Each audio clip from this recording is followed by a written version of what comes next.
Welcome back. आज की इस नई वीडियो में हम एक नया टॉपिक लेके आ रहे हैं एचेलॉन फॉर्म के हवाले से। डिटरमिनेंट्स और मैट्रिसेस में अक्सर आपने सुना होगा कि एचेलॉन फॉर्म और साथ में रिड्यूस्ड एचेलॉन फॉर्म के ये क्या होते हैं और किस तरह को सॉल्व किया जाता है।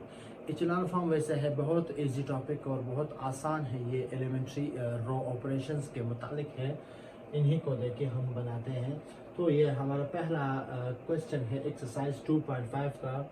मैंने यहाँ पे आपके सामने 3 एग्जांपल्स लिए हैं। अब इन एग्जांपल्स को देख के हम पहले समझेंगे कि एचेलॉन फॉर्म होते क्या है, उनको हम किस तरह बना सकते हैं मैट्रिसेस को के ऊपर ऑपरेशंस करके। तो सबसे पहले हम इस मैट्रिक्स की बात करेंगे कि इसको हम एचेलॉन फॉर्म कह सकते हैं या नहीं। क्या वो एचेलॉन फॉर्म के जो प्रॉपर्टीज़ हैं, जो उसकी खसूसियात है, उन पे पूरा उतरता है या नहीं।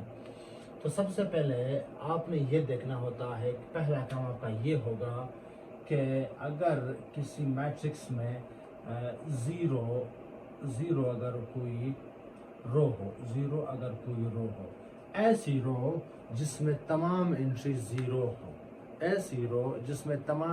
ज़ीरो हो, तो आपने सबसे पहले ये देखना है। तो इस मैट्रिक्स में आप देखें कोई ऐसी रो नहीं है जिसमें तमाम के तमाम एंट्रीज ज़ीरो हो, ठीक है।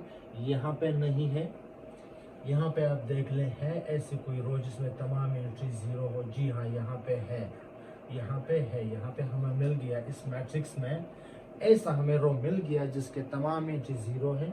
और इस मैट्रिक्स में देखते हैं, जी हाँ, इस मैट्रिक्स में भी है। अगर आपको कहीं पे नजर आ जाए किसी मैट्रिक्स के अंदर एक रो जिनके तमाम एंट्री ज़ीरो है, तो फिर आपने अब देखना है, उसमें गौर करना है। पहली खसूसियत ये होनी चाहिए एचेलॉन फॉर्म की, अगर वो तमाम ज़ीरो रखने वाला रो अगर आखिरी रो है उस मैट्रिक्स का, अगर आखिरी रो है, आपने याद रखना है, अगर वो रो आखिरी है उस मैट्रिक्स का, तो वो एचेलॉन फॉर्म का एक पोजीशन होल्ड करता है या एक खसूसियत पे पूरा उतरता है। अब इस मैट्रिक्स का आगे की बात तो हम बाद में करेंगे, फिलहाल उसके जो जितने भी ज़ीरोज़ हैं वो आखिरी रो है, इस कंडीशन पे ये पूरा उतरता है। यहाँ तक इस मैट्रिक्स को देखते हैं जिसमें एक रो है जिसके तीनों के तीनों रोज जो है वो सेकंड रो है, यानी आखिरी रो नहीं है, वो सेकंड रो है।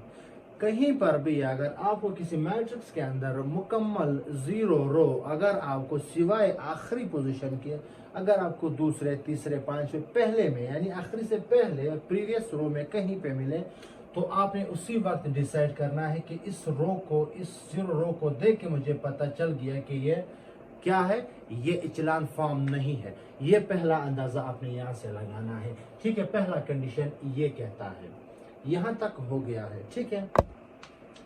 फिर इसके बाद बात आती है यहाँ पे लीडिंग एंट्री की। लीडिंग एंट्री आपको मैं समझाऊंगा कि व्हाट इज लीडिंग एंट्री।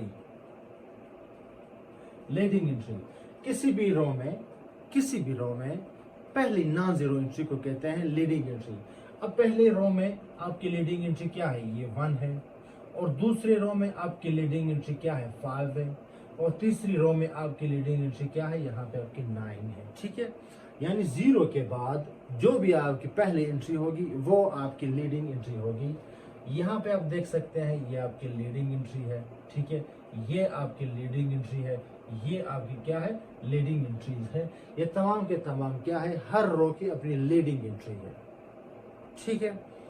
अब ऐसी बात है, हमने ये देखना है क्या हमारी नेक्स्ट लीडिंग एंट्री हमारी प्रीवियस लीडिंग एंट्री के राइट साइड पे है या नहीं।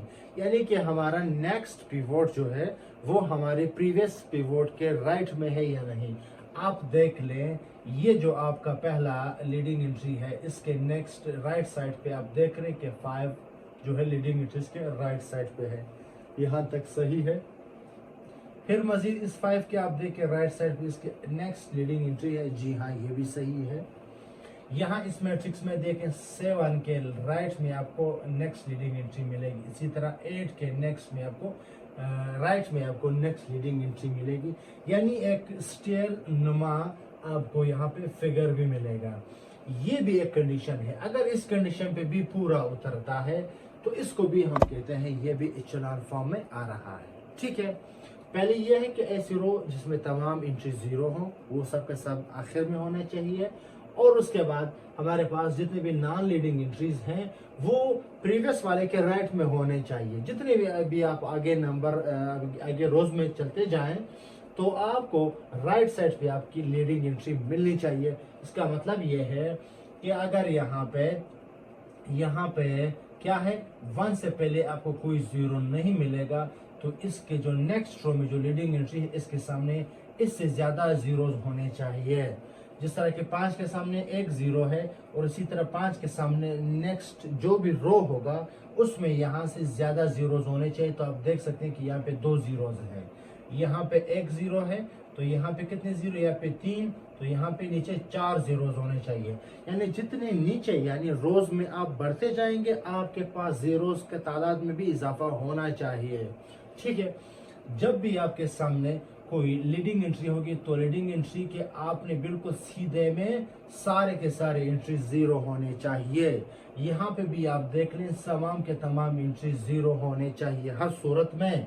यहाँ पे आप देख सकते हैं 7 चूंकि लीडिंग एंट्री है, इसके नीचे इसी कॉलम में जितने भी एंट्रीज हैं ये हर सूरत में 0 होने चाहिए। यहाँ पे आप देख सकते हैं 8 जो है एक पिवोट है, एक लीडिंग एंट्री है, इसके नीचे तमाम के तमाम एंट्री 0 होने चाहिए। फिर आप देख सकते हैं 3 के अंदर सारे के सारे एंट्रीज जो है ये 0 होने चाहिए। ठीक है, ये बात हो गई इचेलॉन फॉर्म की, ये बात हो गई इचेलॉन फॉर्म की। ठीक है, ये इचेलॉन फॉर्म की हद तक बात हो गई है।